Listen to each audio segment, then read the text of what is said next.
বাংলাদেশি অবৈধ অনুপ্রবেশকারী ধরা পড়লে কোর্টে পাঠাবেন না, বিওপির কাছে পৌঁছে দেওয়ার ব্যবস্থা করুন। তাই শুভেন্দু অধিকারী, রেখা পাত্র এদেরকে নিতে হবে। হিন্দুদের এইভাবে বাঁচানো যায় না দাদা। আমাদের গরু যদি না বিক্রি হয় আমরা কিভাবে দেব? 7 দিনের ব্যবধানে ফের বিক্ষোভের মুখে পড়লেন শুভেন্দু অধিকারী। পশ্চিমবঙ্গের রাজনীতিতে এবার এমন এক অভাবনীয় এবং অবিশ্বাস্য কাণ্ড ঘটে গেছে, যা দেখে খোদ দিল্লির বিজেপি নেতারাও মাথায় হাত দিয়েছেন। যে গরু এবং গোমাতা ইস্যুকে সামনে রেখে বিজেপি এতদিন সারা ভারতে রাজনীতি করে এসেছে, ভোট ব্যাংক গরম রেখেছে, ঠিক সেই গরু ইস্যুতেই এবার খোদ শুভেন্দু অধিকারী একেবারে মাইনকার চিপায় পড়ে গেছেন। হ্যাঁ, ঠিকই শুনেছেন, কোনো মুসলিম সংগঠন নয়, কোনো বিরোধী রাজনৈতিক দল নয়, এবার খোদ সনাতন হিন্দু ধর্মের মানুষজন, খোদ হিন্দুত্ববাদী সংগঠনের কর্মীরা হাজার হাজার গরু নিয়ে সরাসরি রাস্তায় নেমে পড়েছেন শুভেন্দু অধিকারীর বিরুদ্ধে। পশ্চিমবঙ্গের রাজনৈতিক ইতিহাসে এমন দৃশ্য এর আগে কখনো দেখা যায়নি। যে শুভেন্দু অধিকারী এতদিন নিজেকে হিন্দুদের সবচেয়ে বড় রক্ষাকর্তা এবং সনাতন ধর্মের একমাত্র ধ্বজাকারী বলে দাবি করে আসছিলেন, আজ তার নিজের নির্বাচনী এলাকা এবং সংলগ্ন অঞ্চলেই হিন্দুরা ক্ষোভে ফেটে পড়েছে। শয়ে শয়ে গরু রাস্তা অবরোধ করে দাঁড়িয়ে আছে আর স্লোগান উঠছে শুভেন্দু অধিকারীর বিরুদ্ধে। কিন্তু কেন, হঠাৎ কি এমন হলো যে গোমাতা রক্ষায় নামা হিন্দুরাই আজ শুভেন্দুর উপর এতটা ক্ষিপ্ত? গোমাতা আমাদের প্রাণের চাইতে প্রিয়। খালি তোমাদের মাতাকে গেলে তোমরা ঘরে নিয়ে পুজো করো না, কি নাই মদ করবে, মদ খেয়ে গরু কিনতে হবে, মদ খেয়ে ওদের কুরবানিটা ওদের করতে দাও, আমরা বাঁচি। এর পিছনে কোনো গভীর অর্থনৈতিক ও রাজনৈতিক কেলেঙ্কারি লুকিয়ে আছে। আজকে আমরা এই ভিডিওতে একদম ভেতরকার আসল সত্যটা ফাঁস করব। পুরো বিষয়টি জানতে ভিডিওটি শেষ পর্যন্ত না টেনে দেখুন, কারণ আজকের বিশ্লেষণ আপনার রাজনৈতিক চিন্তাভাবনা বদলে দিবে। রাজনীতি বড়ই বিচিত্র জিনিস। আপনি অন্যের জন্য যে গর্ত খুঁড়বেন, প্রকৃতি কখনো কখনো আপনাকে সেই গর্তেই এনে আছাড় মারে। শুভেন্দু অধিকারী দীর্ঘদিন ধরে পশ্চিমবঙ্গে একটি নির্দিষ্ট ন্যারেটিভ বা বয়ান তৈরি করার চেষ্টা করছিলেন। তার মূল বক্তব্য ছিল তৃণমূল জমানায় গরু পাচার হচ্ছে, হিন্দুরা বিপদে আছে, আর বিজেপি এলে নাকি গোমাতা সুরক্ষিত থাকবে। কিন্তু বাস্তব পরিস্থিতি এখন ঠিক উল্টো কথা বলছে। পশ্চিমবঙ্গের সাধারণ মানুষ, বিশেষ করে গ্রামীণ এলাকার সনাতন ধর্মের কৃষিজীবী মানুষরা এখন এক চরম সংকটের মুখে। হঠাৎ করে রাজ্যের বিভিন্ন প্রান্তে, বিশেষ করে শুভেন্দুর চেনা দুর্গগুলোতে গরুর খোয়ার, গোশালা এবং গো সম্পদ নিয়ে এক অদ্ভুত অচলাবস্থা তৈরি হয়েছে। স্থানীয় সনাতনীদের অভিযোগ, শুভেন্দু অধিকারী এবং তার অনুগামীরা গরু রক্ষার নামে আসলে সাধারণ গরিব হিন্দু কৃষকদের রুটি রুজিতে আঘাত করছেন।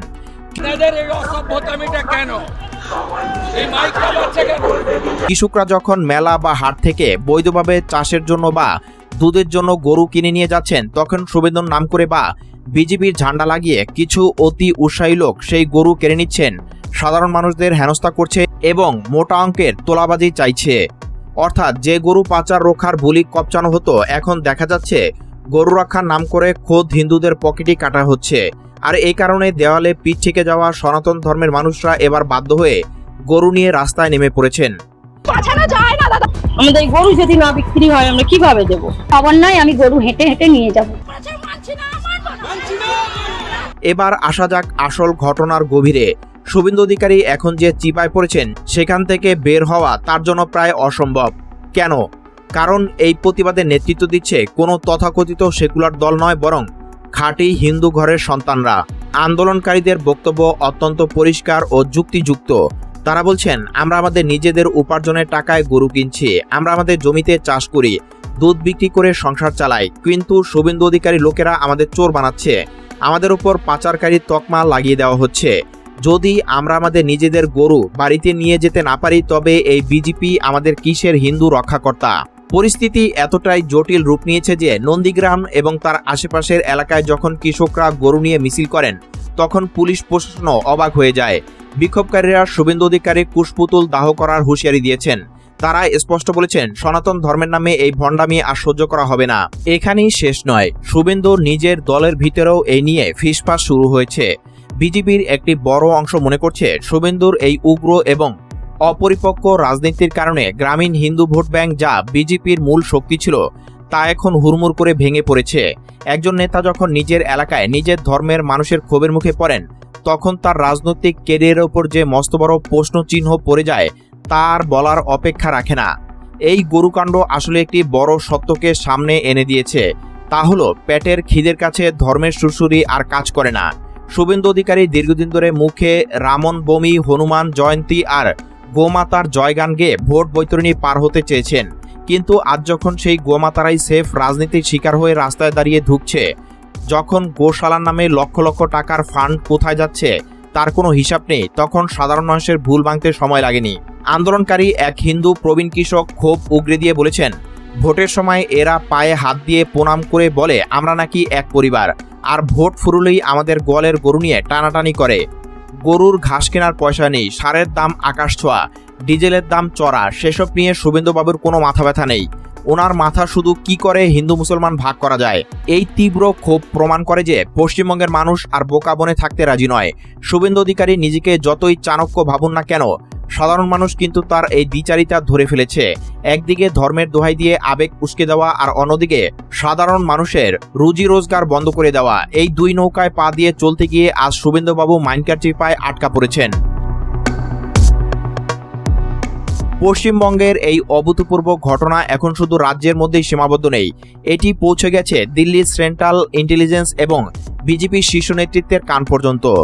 দিল্লির হাইকমান্ড এমনিতে পশ্চিমবঙ্গের রাজনৈতিক পরিস্থিতি নিয়ে খুব একটা সন্তুষ্ট নয়, তার উপর যদি খোদ হিন্দু ভোট ব্যাংকই এভাবে শুভেন্দুর বিরুদ্ধে রাস্তায় নেমে আন্দোলন করে, তবে 2026 সালের আসন্ন দিনগুলোতে বিজেপির কপালে যে বড় শনি নাচছে তা নিশ্চিত। আন্তর্জাতিক রাজনৈতিক বিশ্লেষকরাও এই ঘটনাকে অত্যন্ত গুরুত্ব সহকারে দেখছেন। তাদের মতে ভারতের ধর্মের নামে মেরুকরণের রাজনীতি যে একটি সময়ের পর মুখ থুবড়ে পড়ে, পশ্চিমবঙ্গের এই গরুকাণ্ড তার সবচেয়ে বড় প্রমাণ। যখন নিজের ধর্মের মানুষই নেতার আসল উদ্দেশ্য ধরে ফেলে, তখন সেই নেতার রাজনৈতিক বিশ্বাসযোগ্যতা বা ক্রেডিটিবিলিটি শূন্যে গিয়ে ঠেকে। শুভেন্দু অধিকারী এখন না পারছেন এই আন্দোলনকে পুলিশ দিয়ে দমাতে, আর না পারছেন তাদের মুখোমুখি হয়ে জবাব দিতে। এক চরম কিংকর্তব্য বিমর অবস্থার মধ্যে দিন কাটাচ্ছেন বাংলার এই বিরোধী দলনেতা। ইতিহাস সাক্ষী আছে, ধর্ম যখন মানুষের কল্যাণের বদলে কারো ব্যক্তিগত রাজনৈতিক উচ্চাকাঙ্ক্ষা পূরণের হাতিয়ার হয়ে ওঠে, তখন তার পরিণতি এমনই হয়। শুভেন্দু অধিকারী মহাশয় হয়তো ভেবেছিলেন গো বলয়ের রাজনীতি পশ্চিমবঙ্গেও সফলভাবে আমদানি করবেন, কিন্তু তিনি ভুলে গিয়েছিলেন এটা বাংলার মাটি, এখানে মানুষ রাজনীতি বোঝে, নিজের অধিকার বোঝে এবং ভণ্ডামির জবাব দিতেও জানে। প্রিয় দর্শক, শুভেন্দু অধিকারীর বিরুদ্ধে হিন্দুদের এই গরু নিয়ে রাস্তায় নামার ঘটনাকে আপনি কিভাবে দেখছেন? আপনার কি মনে হয় শুভেন্দু অধিকারী সত্যি এবার রাজনৈতিকভাবে এক চরম সংকটে পড়ে গেছেন, নাকি এর পিছনে অন্য কোনো মোড় আসবে? আপনার মূল্যবান মতামত নিচে কমেন্ট বক্সে অবশ্যই লিখে জানান। ভিডিওটি তথ্যবহুল মনে হলে একটি লাইক দিন, বন্ধুদের সাথে শেয়ার করুন এবং পশ্চিমবঙ্গের রাজনীতির এরকমই সব ভিতরের খবর ও নিখুঁত বিশ্লেষণ সবার আগে পেতে আমাদের চ্যানেলটি এখনই সাবস্ক্রাইব করে পাশে থাকা বেল আইকনটি ক্লিক করে রাখুন। আজ এখানেই শেষ করছি, দেখা হবে আগামী ভিডিওতে। ভালো থাকবেন, সুস্থ থাকবেন, ধন্যবাদ। সুসাইড করবে বলছে, তাই শুভেন্দু অধিকারী রেখা পাত্র এদেরকে নিতে হবে। হিন্দুদের এইভাবে বাঁচানো যায় না দাদা। আমাদের গরু যদি না বিক্রি হয় আমরা কিভাবে দেবো? খবর নয়, আমি গরু হেঁটে হেঁটে নিয়ে যাবো।